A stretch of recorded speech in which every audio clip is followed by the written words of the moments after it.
विद्यार्थी मित्रांनो, मध्ये आपले मनपूर्वक स्वागत आहे। नुकतेच नीट कडून 2026 चे ऍडमिट कार्ड सिटी इंडियात आलेले आहे।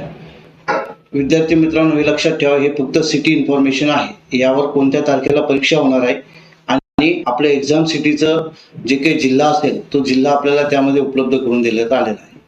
तर चला आपण या व्हिडिओच्या माध्यमातून बघूया की आपल्याला आपल्या मोबाईलमध्ये गुगल क्रोम ओपन करा किंवा कॉम्प्युटरमध्ये ओपन करा। ओपन केल्यानंतर neet.nta.nic.in ही वेबसाईट ओपन करा। ज्यावेळेस ही वेबसाईट ओपन होईल तर या ठिकाणी कॅन्डिडेट ऍक्टिव्हिटी दिसत आहे। त्या कॅन्डिडेट ऍक्टिव्हिटीवर आपल्याला या ठिकाणी क्लिक करायचं आहे। ऍडव्हान्स सिटी इन्फॉर्मेशन फॉर नीट 2026 यावर क्लिक करायचं।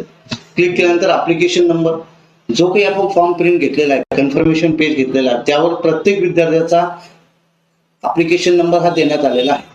आणि पासवर्ड, ज्यावेळेस तुम्ही नीटचा फॉर्म भरला होता त्यावेळेस जो काही तुम्ही पासवर्ड सेट केला असेल तो पासवर्ड या ठिकाणी एंटर करायचा।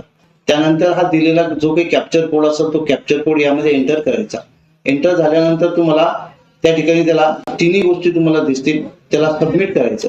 सबमिट केल्यानंतर आपली advance information for allotment city examination to the applicant म्हणजे आपली इन्फॉर्मेशन यामध्ये दिसणार आहे। या ठिकाणी काय काय दिसणार आहे तर आपला अगोदर फोटो दिसेल, सिग्नेचर दिसेल, त्यानंतर आपला ऍप्लिकेशन नंबर दिसणार आहे, आपलं स्वतःचं नाव, जन्मतारीख, जेंडर, पेपरचं मीडियम, किती तारखेला पेपर होणार आहे, आणि या ठिकाणी बघा सिटी ऑफ एक्झामिनेशन म्हणजे ज्या जिल्ह्यात तुमचा पेपर होणार आहे तो जिल्हा या ठिकाणी दाखवलेला आहे आणि ज्या राज्यात होणार आहे तो राज्य या ठिकाणी तुम्हाला दाखवणार आहे। मित्रांनो, हे लक्षात असू द्या, फक्त ही सिटी इन्फॉर्मेशन आहे।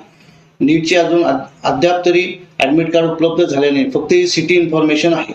अधिक माहितीसाठी तुम्हाला जर काउन्सिलिंग प्रोसेस जॉईन करायची असेल तर आमच्या SK and लॉजिक करिअर काउन्सिलिंगशी आपण संपर्क करू शकता। व्हिडिओ आवडला असेल तर लाईक करा, शेअर करा, सबस्क्राईब करा आणि इतर मित्रांनाही तो शेअर करा। थँक्यू।